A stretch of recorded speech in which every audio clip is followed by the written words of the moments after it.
नमस्कार, बहुत स्वागत है आप सभी का। आप देख रहे हैं आपका अपना प्रोग्राम कॉफी पर कुरुक्षेत्र में। हूं सौरभ शर्मा आपके साथ। रोज की तरीके से वो जगह जहां बातें होती हैं बिल्कुल खुल्लम खुल्ला, वो बातें जो कहीं और होती नहीं और हम आपको बताते हैं जो कोई और आपको बताता नहीं। अब साथ साथ इसी के साथ मैं कह दूं एक बड़ा मशहूर दुआ है। प्रदीप सिंह जी हमारे साथ हैं। सर बहुत स्वागत सर आपका। रोहन दुआ आज आए प्रोग्राम में। रोहन बहुत स्वागत। और शांतनु गुप्ता जी हमारे साथ में, बहुत स्वागत। ये मूंछों पे यार सफेदी आ गई है। इसे रंगना पड़ेगा। ये क्या मतलब हुआ रंगना पड़ेगा? ठीक है।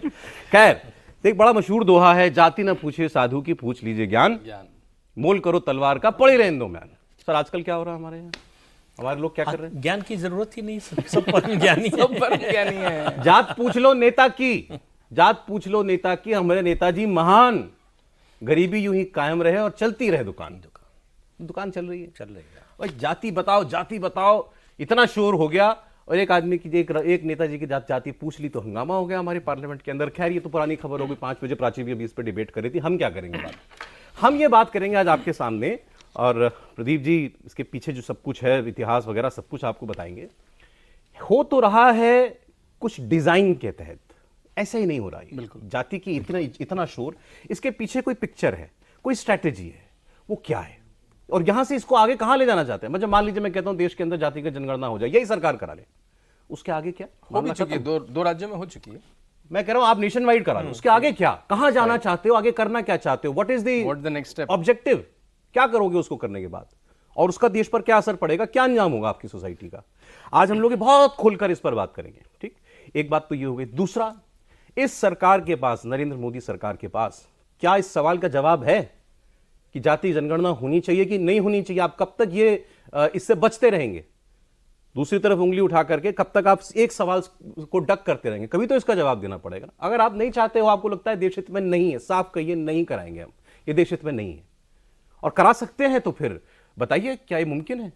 तो ये बातें सर आज थोड़ा सा खुल के हो जाए सर ये बातें, क्योंकि नेता लोग तो बस अपनी अपनी बात करते हैं सबसे पहले। तो मैं तो ये जानना चाह रहा था सर, क्या है ये जाति का जो इतना शोर है? क्यों? केवल पॉलिटिकल गेन के लिए, या किसी ने कुछ समझा दिया राहुल गांधी को कि इससे देश में क्रांति आ जाएगी? नहीं, देखिए, पॉलिटिकल गेन के लिए होता तो 1951 में रोका ना जाता। अंग्रेजों के समय से होती। 1931 की आखिरी जातिगत गणना है, उसके बाद कोई कास्ट सेंसस नहीं हुआ। 51 में रोक दिया गया। क्यों रोक दिया गया? कांग्रेस पार्टी को यह भी बताना चाहिए, उन्हीं की सरकार थी। 2011 में फिर आपने सोशियो इकोनॉमिक सर्वे कराया, कास्ट सेंसस कराया, उसकी रिपोर्ट बाहर नहीं आई, ये भी बताना चाहिए क्यों नहीं आई। कर्नाटक में आपने कराया, उसकी रिपोर्ट आज तक नहीं आई। 2013 में जब सिद्धारमैया चीफ मिनिस्टर बने थे तो उसके बाद उन्होंने कराया था।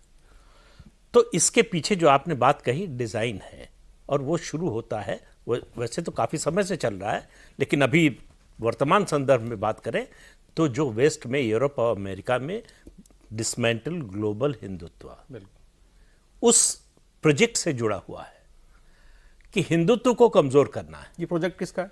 ये प्रोजेक्ट जो है आप कह सकते हैं डीप स्टेट का है, जिसमें इस देश के बहुत से लोग शामिल हैं, पार्टियां शामिल हैं। बस एक छोटी सी बात आप ऑड्रे ट्रश की है, उन्होंने न्यूयॉर्क न्यू जर्सी की यूनिवर्सिटी से शुरू कराई है प्रोजेक्ट। नहीं, बट ये कोई वैसी कोई कॉन्स्पिरेसी थ्योरी है या बहुत बड़ी conspiracy theory, but based on fact? नहीं, बिल्कुल। ये देखिए, शुरू हुआ मैकाले के समय से। मैकाले कई साल तक, 10 साल या 12 साल तक देश में घूमा। उसके बाद जाके उसने जो ब्रिटिश पार्लियामेंट में बोला है कि इस देश को अगर खत्म करना है तो इस देश की जो ज्ञान परंपरा है, शिक्षा पद्धति है, उसको खत्म करना पड़ेगा। हिंदुत्व को जो है कमजोर किए बिना इस देश पर राज नहीं कर सकते। अब जो भाजपा विरोधी पार्टियां हैं, उनको लगता है कि हिंदुत्व को कमजोर करने के रास्ते में सबसे बड़ी बाधा भाजपा और आरएसएस है। इनको कमजोर नहीं करेंगे आप, और इनको कमजोर करने का और हिंदुत्व को कमजोर करने का तरीका सबके पास एक ही है कि हिंदुओं को जाति में बांटो। तो वो जाति में बांटने की कोशिश हो रही है। ये प्रोजेक्ट उसे कि हमको अगर सत्ता मिलनी है तो हिंदुओं को जाति में बांटकर ही मिल सकती है। आप प्रदेशों में देख लीजिए उदाहरण, जहां जहां जो है जाति में बटे हैं हिंदू, वहां नहीं। बट आप क्या मानते हैं कि इसके पीछे राहुल गांधी के मन में कोई दर्द गरीबों के, पिछड़ों के लिए कुछ हो, जो वो कहते हैं कि जिसको हिस्सा असल में मिलना चाहिए, जो देश का असली मालिक है 80% जो है, उसको नहीं मिला? तो वो नहीं है उनके दिल में वो फैक्ट। एक प्रोफेसर प्रताप भानु मेहता, हाँ, आपने नाम सुना? आज आर्टिकल छपा उनका, आज उनका लेख छपा हुआ है इंडियन एक्सप्रेस में। हाँ। मोदी विरोधी हैं, स्पष्ट है, घोर घोर मोदी विरोधी। कांग्रेस के समर्थक हैं, मतलब उस तरह से भले ना हो, लेकिन विरोध में है बीजेपी और मोदी के, तो एक तरह से आप मान लीजिए परोक्ष रूप से ही सही कांग्रेस के समर्थक हैं। राहुल गांधी सोनिया गांधी के समर्थक हैं। हालांकि एक समय उन्होंने सोनिया गांधी और मनमोहन सिंह के खिलाफ भी लिखा था। उन्होंने आज लेख में जो एक बात कही है, कई बातें कही हैं बड़ी महत्वपूर्ण। उन्होंने कहा राहुल गांधी ये जो कर रहे हैं ये चीप रेटोरिकल ट्रिक है, चीप रेटोरिकल ट्रिक है, और वो कह रहे हैं कि ये दरअसल सामाजिक न्याय की आड़ में सामाजिक न्याय से ध्यान हटाने की कोशिश है। बजट की हलवा सेरेमनी से उन्होंने शुरू किया है कि क्या इस आधार पर तय होगा कि बजट अच्छा है या खराब है कि उसको बनाने वालों की जाति क्या है। आप ये कह सकते हैं कि ये बजट जो है वो खास लोगों का ध्यान रखता है, बड़े लोगों का, पैसे वालों का ध्यान रखता है, वो बात समझ में आती है। लेकिन अगर ये बजट क्या पिछड़ी जाति और दलित जाति के लोगों ने बनाया होता तो अच्छा हो जाता। नहीं, लेकिन सर उन्होंने कास्ट इनजस्टिस से इनकार नहीं किया। उन्होंने कहा राहुल गांधी का ये जो आपने रेटोरिक शब्द इस्तेमाल किया उन्होंने किया है कि ये एक पैंतरा सा लगता है इनका, चीप ट्रिक जैसे आप कह रहे हैं। लेकिन उनका एक कहना था कि इससे आप अपने असल मुद्दे से खुद ही हट रहे हैं। उन्होंने कहा कि ये जो है दरअसल सामाजिक न्याय को मजबूत करने की बजाय उसको कमजोर करने की कोशिश है। ये उन्होंने जो है, फिर से उसी पर आता हूं जो हलवा सेरेमनी की बात है, उन्होंने कहा अगर आप सीरियस ब्यूरोक्रेट्स के काम पर इस तरह से सवाल उठाएंगे तो कह रहे हैं कि आप एक पब्लिक कल्चर बना रहे हैं सार्वजनिक रूप से लोगों की जाति पूछने का, प्रोफेसर से, जर्नलिस्ट से, जज से और अलग अलग क्षेत्र के लोगों। उन्होंने कहा कि सभी प्रोफेशंस को समावेशी होना चाहिए, इंक्लूसिव होना चाहिए, इससे कोई इनकार नहीं कर सकता। लेकिन इस तरह से लेबल लगाना कि क्या किसी व्यक्ति की पहचान केवल उसकी जाति है और कुछ नहीं है। बट राहुल गांधी की वजह से या जैसे, लेकिन ये तो हो गया है सर, हर आदमी को जात की नजर से देखना शुरू कर दिया है कुछ लोगों ने हमारे देश में। हाँ, तो ये देश के लिए अच्छा है खराब है ये सोचना बहुत खराब है। उनका जो जाति की गणना का मुद्दा है, ये देखिए, कांग्रेस पार्टी ने बीच में अर्जुन सिंह जब मंत्री थे, एचआरडी मिनिस्टर थे, तब कोशिश की थी बैकवर्ड्स को साथ जोड़ने की। ये जो हायर एजुकेशन में रिजर्वेशन हुआ वो उन्हीं के समय हुआ था। अच्छा, लेकिन this was not the original plan of Mandal. नहीं, ओके, तो उसका एक्सटेंशन था, मतलब उसी अमेंडमेंट का फायदा उठाते हुए उसको किया था। लेकिन सवाल ये है कि आपकी असली नीयत क्या है। exactly. आपका इरादा क्या, मतलब आपका ट्रैक रिकॉर्ड क्या है, ये भी तो देखा जाएगा। आप इस राजनीति के समर्थक नहीं रहे हैं, या बल्कि राजनीति भी न कहें, इस नीति के समर्थक नहीं। वो तो नेहरू जी नहीं रहे, राजीव जी नहीं रहे, इंदिरा जी नहीं रही, और उसके बाद भी कोई सरकार। इसलिए मैंने आपसे कहा ना कि उनको क्या किसी ने ये बता दिया है कि भाई यही रास्ता है। किसी ने समझा दिया है कि जाति को लड़ाए बिना और हिंदुओं को जाति में बांटे बिना आप सत्ता में कभी नहीं आ। एक बात होगी, चलिए साहब, कि मतलब this is the road to पार, ये राहुल गांधी को समझ में आ गया। मेरा अभी इससे अगले वाला सवाल भी कायम है, इसके आगे क्या? मान लो राहुल गांधी सत्ता में आ जाए 2029 में, तो वही करा लेंगे जनगणना, इसके बाद क्या आप करना क्या चाहते हो इसके बाद? हाँ। देखिए, कहीं भी उन्होंने उसका इस्तेमाल नहीं करा। दो जगह जहां भारत में हुआ, बिहार और कर्नाटका में अभी कल से खड़गे जी का बयान आ रहा है। किसी ने, पत्रकार ने पूछा कि आपने तो कर्नाटका में कराया था, तो आपने लाया, तो वो कह रहे हैं नो हम नहीं कर पाए, हमारी पार्टी में थोड़ा विरोध था, उस समय इलेक्शन भी आने वाले थे और उस समय भाजपा की सरकार थी जब। अब ये लोग लेके आए, मतलब जो सर्वे मैंने किया था, अब ये लोग लेके आए, ये फंसे, मैं तो नहीं फंसूंगा, मैं बोलता रहूंगा। तो उनको पता है कि अगर मैं ये चेतना पैदा कर दूं कि आपकी आइडेंटिटी सौरभ शर्मा नहीं, आप पंडित जी हैं, मेरी आइडेंटिटी शांतनु गुप्ता नहीं, मैं पत्रकार लेखक नहीं, मेरी आइडेंटिटी बनिया है, ये अगर वो कॉन्शियसनेस क्रिएट करते रहें उसी संबोधनों में करें, तो व्यक्ति जब वोट करने जाएगा तो हिंदू की तरह वोट नहीं करेगा, वो अपनी जो जाति की आइडेंटिटी वोट करेगा। तो मेरे पास मुसलमान वोट तो पड़ा ही है कांग्रेस के पास पूरा, अब उसमें मैं एक जाति जोड़ लेता हूं, मेरा कॉम्बिनेशन पूरा। ये उनकी पुरानी विधा भी रही। इतना सही है बस, इतना ये बड़ा प्रोजेक्ट है जी, इससे आप चुनाव जीत रहे हैं। थोड़ा सा आपने संविधान खेला तो आपको 99 सीट आ गई। आपने कहा इसमें मैं कुछ और वोट जोड़ूंगा तो मैं जीतूंगा, बात काम तो मुझे करना नहीं। और अभी तेलंगाना का आपने बजट देखा, तेलंगाना के बजट में जहां मेरी सरकार होगी वहां मैं कुछ नहीं करूंगा।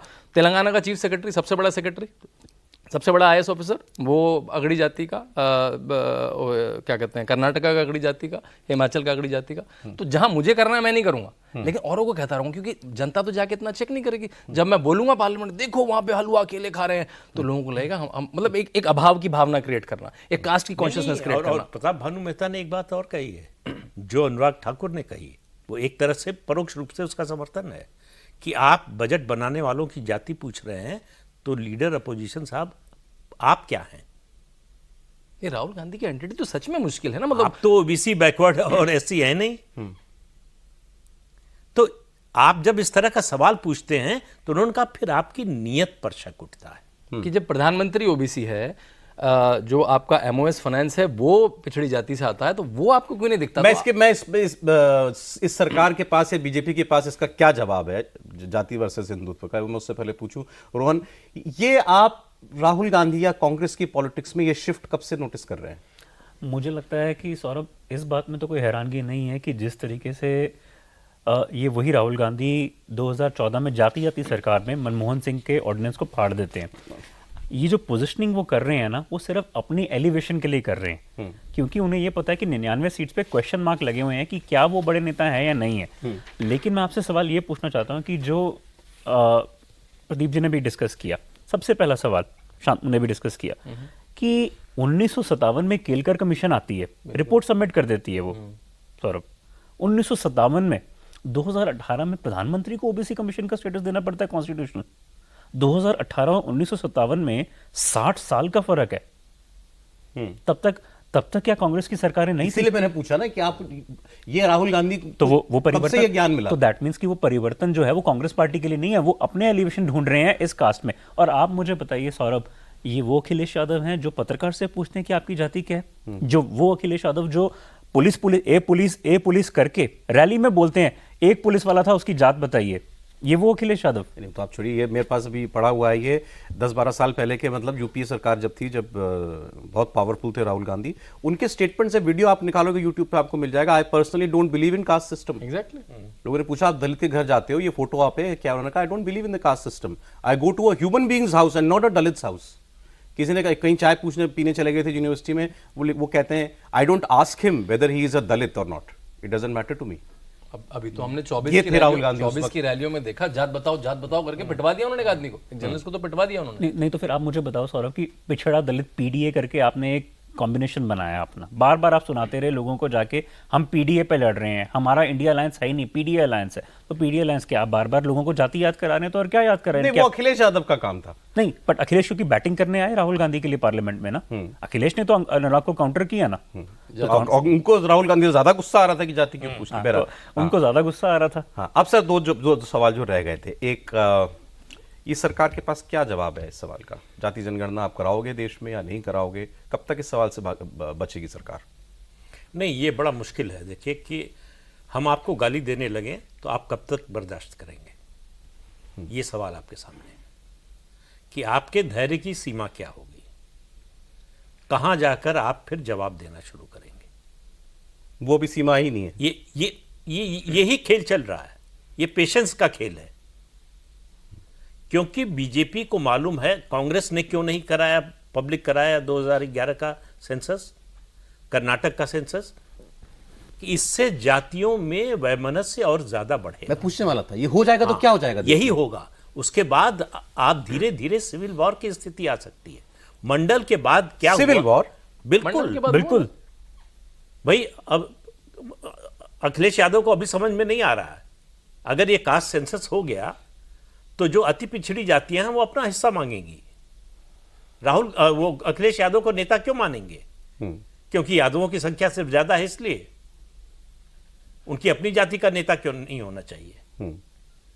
तो ये जो समस्या है, कोई पिछड़ी जाति असर्ट करे, इसमें तो प्रॉब्लम नहीं है अगर वो अपना राइट मांगती है। प्रॉब्लम नहीं है, लेकिन उसके लिए जो झगड़े होंगे, जो अगड़ा पिछड़ा का झगड़ा मंडल के समय देखा गया, वो पिछड़ों में होगा। कई गुना जो है बड़े रूप में आपके सामने आएगा। And not necessary just between अगड़ा पिछड़ा। केवल अगड़ा पिछड़ा नहीं होगा, वो अगड़ा पिछड़े का मुद्दा तो पीछे चला गया। अब जो है पिछड़ी जातियों में और दलितों में संघर्ष होगा, पिछड़ी जातियों अति पिछड़ी जातियों में संघर्ष होगा। सवाल ये है कि क्या इससे देश प्रोग्रेस के रास्ते पर आगे आगे बढ़ेगा? अगर सोशल टेंशन होगा, हम कह रहे हैं सिविल वार नहीं आएगी, बहुत ज़्यादा कह रहे हैं, सिविल वार की स्थिति न भी आए, समाज में तनाव बना रहे, तो वो समाज, किसी देश का समाज, वो विकास करेगा क्या, आगे बढ़ेगा क्या? तो अगर आप देश के बारे में सोचते हैं तो दूसरी तरह से सोचेंगे, अगर आप दल के बारे में सोचते हैं तो दूसरी तरह से सोचेंगे। एंड राहुल गेम क्या है गांधी- सर? एंड गेम क्या है? आरक्षण बढ़ाना, रिजर्वेशन की कैप बढ़ाना, 50% उसकी से? सीमा क्या होगी? 100% के बाद क्या करेंगे आप? नहीं, इसका बढ़ा दिया? लॉजिकल कंक्लूजन तो मुझे यही दिखता है ना कि आप सेंसस करा करके यही तो करोगे, भाई इनको भी दो, इनको भी दो, इनको भी भाई- दो, 50% से भाई ज्यादा बढ़ाओ आरक्षण। आखिर आरक्षण आया क्यों था?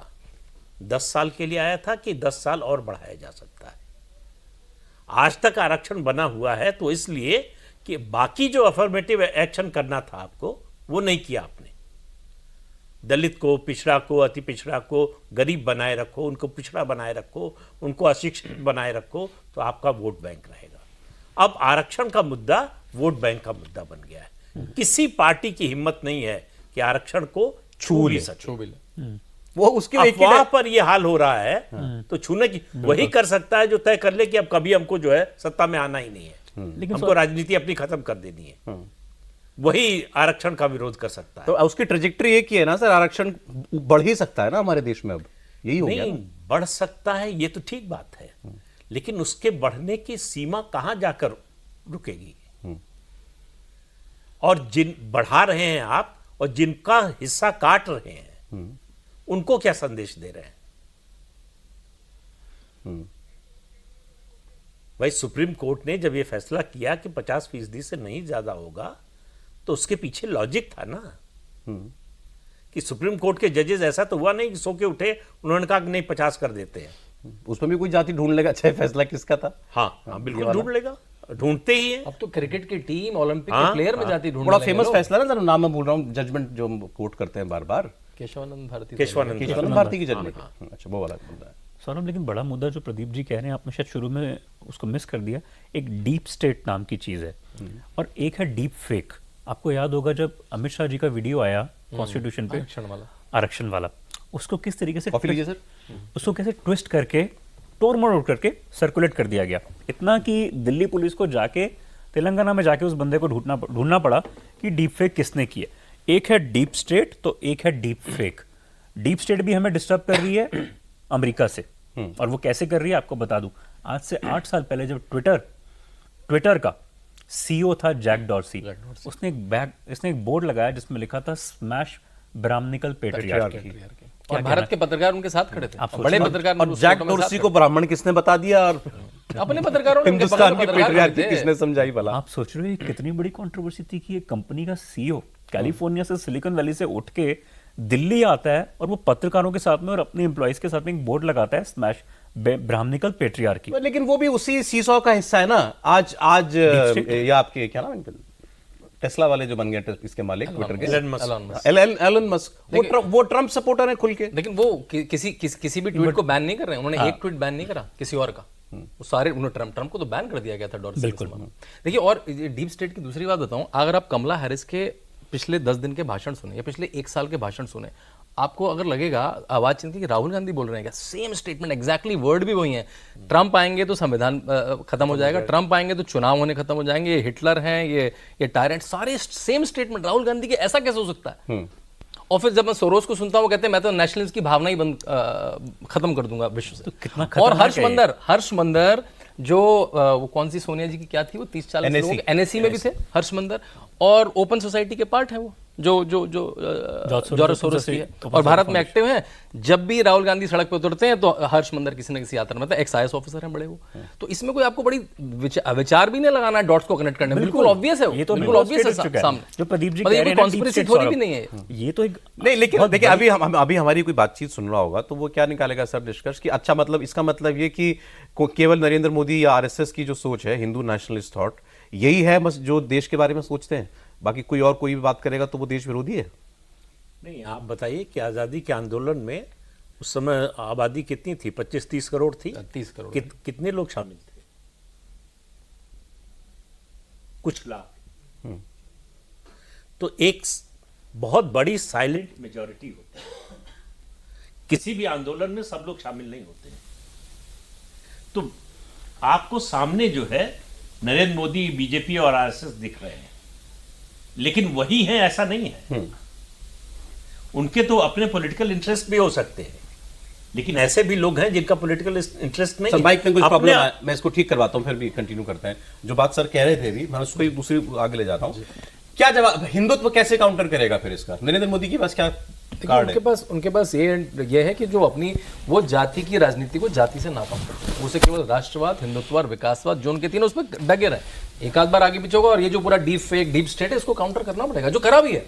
जो करा भी आपने देखा होगा, कम से कम 1,500 से ज्यादा एनजीओ जैसी, जिनको एफसीआर आपको पता होगा, बाहर से पैसा लेने के लिए जो आपको होम मिनिस्ट्री देती है, उसको कैंसिल करा गया। बड़ी बड़ी एनजीओ, एमनेस्टी से लेकर बड़ी बड़ी मिशनरी एनजीओ जो तड़पती रहती हैं, अब वो जब यहाँ से नहीं है तो क्या करेंगे वहां जाके? ये तो कहेंगे नहीं कि मैं यहाँ पे मिशनरी एक्टिविटी कर रही थी, मैं यहाँ पे ये कर रही थी। अब वो कहती हैं देखिए हमारे साथ अच्छा काम नहीं करने दे रहे हैं हमें मोदी, ये विरोधी। अब वो जाके narrative set करेंगे। उनसे सिर्फ इतना पूछा गया कि आपके पास जो पैसा आता है उसके खर्चे का हिसाब बता दीजिए। किसी ने नहीं कहा आप गलत कर रहे हैं, सही कर रहे हैं। 80% दिखाया एडमिनिस्ट्रेटिव खर्चे, जबकि एनजीओ की नॉर्म 10 या 12% है मात्र एडमिनिस्ट्रेटिव खर्च। तो इससे आप अंदाजा लगा लीजिए। दूसरी बात जो आपने कहा कि काट क्या है, ये नरेंद्र मोदी को पहले से समझ में आ रहा था कि ये होगा या हो रहा है। वो जो उनका जो है कास्ट को क्लास में बदलने की कोशिश थी, हाँ, इंक्लूसिव डेवलपमेंट, चार जो चार वर्ग जातियां बनाए हैं देश में उन्होंने, केवल, है ना, गरीब वो युवा, उसी किसान। कास्ट आइडेंटिटी को डाइल्यूट करने के लिए। आप किसान की बात करें, आप युवा की बात करें, आप महिला की बात करें, तो आप गरीब की बात करें, तो इसमें कहीं कास्ट नहीं आती है, इसमें धर्म भी नहीं आता है। ये एक क्लास है, तो ये ज्यादा इंक्लूसिव है। इसमें हर जाति के लोग आते हैं, हर धर्म के लोग आते हैं, और सरकार का काम भी ये है कि सबके लिए काम करे। और अगर उसकी पॉलिटिक्स आप कर रहे हैं तो आप एक इंक्लूसिव समाज बनाने की, एक समावेशी समाज बनाने की कोशिश कर रहे हैं। नहीं सर, अगर जाति इतनी बुरी चीज है, कास्ट कॉन्शियसनेस इज हेल्दी नहीं है, तो फिर हम ये खुल के ये बात भी कहनी चाहिए फिर किसी को। नहीं, don't identify yourself with your caste. Caste की सच्चाई से हम इनकार नहीं कर सकते। इतने 100 सालों का ये बैगेज है, ये एक दिन में नहीं जाएगा। कैसे जाएगा? एक इंक्लूसिव जो है डेवलपमेंट की मैंने बात की, दूसरा अर्बनाइजेशन है। आप जाते हैं दिल्ली के किसी रेस्टोरेंट में, ढाबे में, तो बगल वाले से पूछते हैं तुम किस जाति के हो? बिल्कुल नहीं। अब ये पूछते हैं कि शेफ कौन, जिसने खाना बनाया वो खाना किस बनाया जाति वो का, किस हमें क्या जाति पता का होता है? है?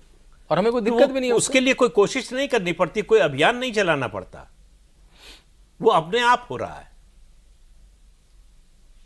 तो इसी तरह से होगा। और ये कोई भी सामाजिक सुधार, परिवर्तन जो है वो रातों रात नहीं होता है। तो आपने दो तरीके बहुत लंबा बताए, समय लगता दो तरीके आपने बताए, अर्बनाइजेशन, मॉडर्नाइजेशन, और दूसरा इंक्लूसिव ग्रोथ। इंक्लूसिव, मतलब हाँ। कास्ट कॉन्शियसनेस को क्लास में बदलो। ओके। नहीं, और इसमें काम करा भी है। अगर आप डिकी देखें, एक संस्था है जो दलित चैम्बर ऑफ कॉमर्स, उनके क्या नाम है उन व्यक्ति का, दामले जी शायद, हाँ। वो आते हैं बहुत सारे।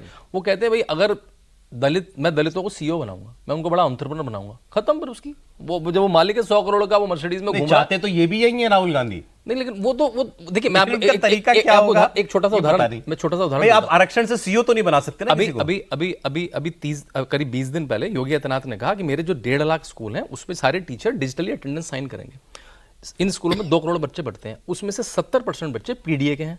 अखिलेश ने कहा नहीं अटेंडेंस नहीं, उनको पता है कि मैं टीचर में 5-6 लाख टीचर को अपनी तरफ कर लूंगा। सारे बच्चे पीडीए के हैं। अखिलेश यादव की लड़की अदिति यादव जिस स्कूल में पढ़ती थी लखनऊ, उसमें फिंगरप्रिंट देना पड़ता है। अब वो लंदन में पढ़ती है, वहाँ पे फिंगरप्रिंट देना पड़ता है। मतलब हमारे बच्चे तो फिंगरप्रिंट वाले, जहाँ पे टीचर्स को फिंगरप्रिंट देना पड़ेगा, लेकिन गरीबों के बच्चे ना पढ़े ठीक से, वहाँ पे पीडीए भूल जाते हैं। तो वो छलावा है, केवल वो छलावा है। उनको पीडीए से आपने कहा सच में दर्द है क्या? नहीं, वो चाहते हैं 2 करोड़ बच्चे पढ़े ना पढ़े, मुझे मेरा हम लोग ने यहाँ अक्सर ये बात की कि राहुल गांधी जो बात कर रहे हैं, और खासकर 4 जून के नतीजों के बाद से उनकी स्पीचेस का जवाब नहीं आ रहा था। कल पहली बार लगा कि हाँ, अनुराग ठाकुर ने, चाहे बवाल हुआ, हंगामा हुआ, लेकिन एक जवाब मिला। राहुल गांधी को सेंटर, सारी स्पीच राहुल गांधी को सेंटर में रख करके दी गई थी। और आज कांग्रेस को दिक्कत ज्यादा इस बात से नहीं है कि कल क्या पार्लियामेंट में बोल दिया अनुराग ठाकुर ने। प्राइम मिनिस्टर ने अनुराग ठाकुर की स्पीच शेयर कर दी ये आप सुनिए मेरे यंग एनर्जेटिक कलीग का भाषण सुनिए लोकसभा में। खड़गे साहब से लेकर सबको, खड़गे साहब कह रहे हैं कि भाई चलो वो तो इमैच्योर आदमी है, कम उम्र का है, मोदी जी ने क्यों शेयर कर दी वो स्पीच? पांच बार के सांसद हैं अनुराग ठाकुर। इसलिए कर दी कि आप उनका चुनाव के दौरान का भाषण याद कीजिए कि इस इकोसिस्टम को उसी की भाषा में जवाब देने की जरूरत है। अनुराग ठाकुर ने वही किया। तो फाइनली बीजेपी को जवाब देने का तरीका मिला। फिर आज प्रेस कॉन्फ्रेंस भी करी इन्होंने। बीजेपी इस स्थिति को अवॉइड करना चाहती थी। ये जो संसदीय मर्यादा होती है, ये आपको ये कौन सा पहला इन्वेडर था, मुस्लिम इन्वेडर? गौरी गजनी नहीं नहीं तो लेट हुआ। मोहम्मद बिन कासिम, मोहम्मद बिन कासिम। उससे कन्नौज के पर वो बार बार आक्रमण कर रहा था, सिंध पर कब्जा कर लिया था उन्होंने। तो सिंध के कन्नौज के जो राजा थे नागभट्ट द्वितीय, उनका एक अंगरक्षक था, मुख्य अंगरक्षक तक्षक। ये खबर आ गई कि जो है सीमा जो है, अरे मोहम्मद बिन कासिम की जो है सेना सीमा पर आ गई है और कल आक्रमण होगा। अच्छा, भारतीय जो राजा थे या जो भी शासक थे वो मर्यादा के अनुसार युद्ध भी करते थे कि सूर्यास्त हो गया तो युद्ध नहीं होगा। अगर हमारा दुश्मन भाग रहा है तो पीछे से जाकर वार नहीं करेंगे। उसने सेनापतियों की बैठक हुई, उसमें तक्षक ने कहा कि हमको ये छोड़ना पड़ेगा। वही उसने शठे शाठ्यम समाचरित की बात की, जो इनको इसी की भाषा में नहीं की बात। राजा ने कहा कैसी बात करते हो, हम अपनी मर्यादा छोड़ दें, धर्म छोड़ दें, नैतिकता छोड़ दें? तो उसने कहा कि फिर इसी तरह से आक्रमण होता रहेगा। और उस सभा में जितने सेनापति थे सबसे पूछा गया, सबने तक्षक की बात का समर्थन किया। रात में तक्षक के नेतृत्व में 1/3 कन्नौज की सेना ने आक्रमण कर दिया कासिम की सेना पर। सुबह तक 2/3 सैनिकों को काट दिया। बाकी सैनिक भागे तो पीछे राजा नागभट्ट जो है बाकी सेना लेकर खड़े थे, सबको मार दिया। 1000 साल तक कोई अरब फिर से आक्रमण करने नहीं आया। तो तरीका वही है सर ने कि तो जो 1000 जिस साल का भाषा फॉर्मूला को बता समझता हो उस भाषा में जवाब देना चाहिए। ठीक है। ये आपको लगा कि कल लगाया गया था पीछे राहुल गांधी? बिल्कुल। और आप अनुराग ठाकुर को नहीं, मुझे लगता है लगाया गया था। और सौरभ, हम ये क्यों भूल रहे हैं कि आज से 2.5-3 साल पहले जब राहुल गांधी ने प्रधानमंत्री के सरनेम पे मोदी चोर है कहा, तो सारे ओबीसी कम्युनिटी के ऊपर उन्होंने क्वेश्चन मार्क जरूर लगा दिए, प्रश्न चिन्ह लगा दिया। प्रधानमंत्री का कहना था कि आप मेरे सरनेम के ऊपर कह रहे हैं कि सारे मोदी चोर हैं। स्टेटमेंट्स तो यही दी गई थी ना कि सारे मोदी चोर हैं। अब वो चाहे आप ललित को बोल रहे हो या किसी को भी बोल रहे हो, मगर ये कहना तो आप गलत है ना कि आप किसी एक कास्ट को लेकर ही कह रहे हैं ना स्टेटमेंट्स। आप कैसे कह सकते हैं कि वो स्वीपिंग स्टेटमेंट नहीं है? वो स्वीपिंग स्टेटमेंट है। वो तो ठीक है, लेकिन अभी यही बात हुई ना कि जाति का जवाब जाति से नहीं आ सकता। नहीं, पर जाति का जवाब नहीं आया। जाति का जवाब इसलिए आया क्योंकि राहुल गांधी ने दोनों जाति, उनके निर्मला सीतारमण की फोटो दिखा के बार बार ये पूछा गया कि क्या जाति है। तो क्या ये अधिकार नहीं है कि आज पार्लियामेंट में खड़े होके राहुल गांधी आज ये विस्तार से बता दे कि वो किस जात से आते हैं और किस समाज से आते हैं? तो बड़ा मुश्किल है। तो उनका तो सच में कॉम्प्लेक्स है ना। उनकी माता क्रिश्चियन है, उनके पिता के मूल से पारसी मूल है, वो हिंदू हुए कैसे? हमारे यहाँ पता है क्या, हमारे हिंदू में उनकी जाति क्या है, कब उन्होंने अपने आप को हिंदू बनाया, किसी को नहीं पता। प्रॉब्लम ये है कि हम हैं घोर हिपोक्रेट। सही बात है, सरल शब्दों में हम घोर हिपोक्रेट हैं। हम बाकी सब बदतमीजियां कर लेंगे समाज में, नेता कुछ भी बोल जाएगा, सब कुछ हो जाएगा, लेकिन जरा सा किसी को पिन लगा दो, पर्सनल पिन लगा दो, तो वो बहुत कूदता है। नहीं, लेकिन ये जो आप बात कह रहे हो ना, ये बात मतलब हमारे यहाँ ऐसा इसको माना जाता है कि ये क्या, ये कहाँ चले गए? सिंपल सी बात है ना, जिसकी माता क्रिश्चियन है, जिसके पिता के मूल से पारसी मूल आ रहा है, तो वो हिंदू कैसे हुआ? फिर हिंदू में वो ब्राह्मण कैसे हुआ? कहाँ से बनी? कहाँ से वंशावली बनी? अगर वो सबसे जाति न पूछ रहे होते तो भी एक बात थी, तब भी बात थी। वो तो आप सबसे जो है सार्वजनिक रूप से पूछ रहे हैं कि तुम अपनी जाति बताओ, तुम अपनी बताओ, अपने मालिक की बताओ, तो भाई आपकी जाति क्यों नहीं पूछी जानी चाहिए? समस्या क्या है? क्वेश्चन तो उठ के वापस आप पे आ ही सकता है ना, जो आप क्वेश्चन पूछ रहे हैं। कोई नया क्वेश्चन भी नहीं है। आपकी जाति क्या, आपकी वंशावली क्या भाई बताइए। प्रधानमंत्री ने तो कह नहीं, दिया कुछ मैं नहीं है। पिछड़ा वर्ग से आता हूँ। पिछड़ा वर्ग से आप बताइए। तेली समाज से। आप किस वर्ग से तेली आते हैं? समाज से। और उसको गाली भी दी आपने। उनको गाली भी दी आपने कि सारे मोदी चोर हैं। हालांकि इस सवाल का जवाब देना इतना मुश्किल नहीं होना चाहिए था राहुल गांधी के लिए, पता नहीं क्यों उन्होंने ऐसे रिएक्ट किया पार्लियामेंट क्योंकि के जवाब अंदर। नहीं है, क्या बोलेंगे बताइए, कैसे हैं वो। देखिए वो- बाहर कुछ भी बोल सकते थे, हाँ। पार्लियामेंट में तो फैक्ट चेक हो जाता, प्रिविलेज मोशन आ जाता अगर गलत बोलते। नहीं तो कहते हैं I have come from a mixed background. लेकिन वो फिर जनयुद्धधारी ब्राह्मण कैसे grandfather my grandfather was a Parsi hmm. Grandfather was a Parsi, my mother is a Christian. Christian, so I am Hindu, ये कैसे बना? मतलब ये कौन सी क्वेश्चन है? नहीं, बिकॉज हम किसी से ये राइट इसलिए नहीं छीन सकते कि वो हिंदू नहीं है तो वो हिंदू जातियों की बात नहीं कर सकता। कर नहीं, वो सकता है हिंदू वो में बता दे, मैं सबके नहीं बारे नहीं में। किसी की भी बात कर सकता है, लेकिन अपनी आइडेंटिटी कैसे छुपा सकता है? या उन्होंने कोई कभी धर्मांतरण, कभी आर्य मैंने समाज कहा कि जाके, अगर वो क्लीनली आकर जो के इस है पर वो बोल देते तो बताइए, वो बता देते। या उसमें तो क्या उन्होंने है? कभी आर्य समाज कोई ये नहीं जाके- कह रहा कि आप ये मत बोलिए, या आप ये नहीं बोलेंगे तो आप कुछ और हो जाएंगे। आप जो हैं उस सच्चाई को तो स्वीकार कीजिए, इससे क्यों भाग रहे हैं? अब सर आखिरी में 2 मिनट बचे हैं, तो अब ये सवाल है मेरा कि आप कास्ट कॉन्शियसनेस तो हम लेकर पैदा होते हैं, बचपन से हमारे अंदर आ जाती है। ये जो हिंदुत्व वाली जो बात है, हिंदू आइडेंटिटी को ऊपर करो, ये कैसे लाया जाएगा? भाई 14 के बाद नरेंद्र मोदी ने बहुत सारे ऐसे काम किए और उससे आई कि लोगों ने वैसा सोचना शुरू किया, ऐसा लगा। अब वो धारा जो है फिर ढलान की ओर है, क्या कैसे रिवाइव होगा वो? उसको रिवाइव करने के लिए हिंदुओं को ही प्रयास करना पड़ेगा। जब आप सेग्रीगेशन करेंगे, विभाजन करेंगे कि ये मंदिर में नहीं जा सकता, ये इस कुएं का पानी नहीं पी सकता, तो उससे नहीं जाएगी ये कॉन्शियसनेस। जब आप जो सामूहिकता इस धर्म में है, आप जो है कोई भी कुंभ होता है, नहाने जाते हैं, बगल में कौन नहा रहा है आपको पता होता है? कुछ नहीं बताओ। और अभी कुंभ आने वाला है 25। तब ऐसा तो नहीं है कि आपकी मेरा सवाल हालांकि पॉलिटिकल था। आप सोसाइटी क्या करे, आपने उस वो जवाब आप देने लगे। मैंने पॉलिटिकली पूछ रहा था, पॉलिटिकली ये कॉन्शियसनेस बीजेपी कैसे पैदा करेगी अपने लिए? बहुत मुश्किल काम है, क्योंकि अकेले कर सकती है, कोई भी पार्टी कर सकती है, लेकिन आपके विरोध में जो शक्तियां हैं वो आपके प्रयास के विरोध में काम कर रही हैं, तो आपकी मेहनत जो है दुगनी हो जाती है। तो ये प्रोसेस और लंबा हो जाता है। ये कर सकते हैं आप, ये 10 साल में आपने करके दिखा दिया। उत्तर प्रदेश जैसे इतने बड़े राज्य में, जिसकी राजनीति पिछले 30-35 सालों से सिर्फ जाति पर चल रही थी, जहां 2 बड़ी पार्टियां सिर्फ जाति पर आधारित है, वहां आपने ये करके दिखाया। अब उसको सस्टेन करने की बात है, उसको बनाए रखने की बात है। एक झूठे नैरेटिव के कारण उसमें जरूर मैं मानता हूं कि ये टेम्परेरी शॉक है।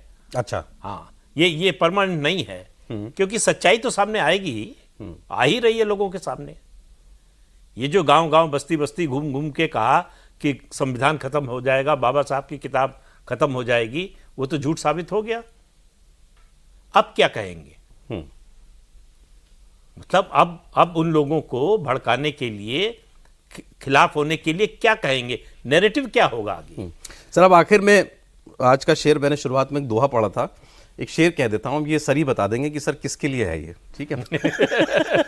क्योंकि देखिए शेर ये कह रहा है, ना पूछो दर्दमंदों से हंसी खुशी, हंसी कैसी खुशी कैसी, ना पूछो दर्दमंदों से हंसी कैसी खुशी कैसी, मुसीबत सर पे रहती है, कभी कैसी और कभी कैसी। तो ये अभी वाली मुसीबत किसके सर है?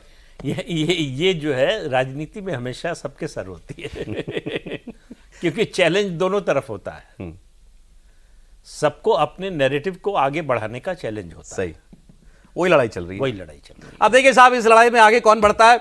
आज वक्त इतना ही था, लेकिन हमने कोशिश की कि ये सब इसको बड़ा खुलकर के हम इस बारे में हम बात करें। राहुल गांधी जी की जाति पर भी खुलकर के हम लोगों ने बात कर ली। क्यों?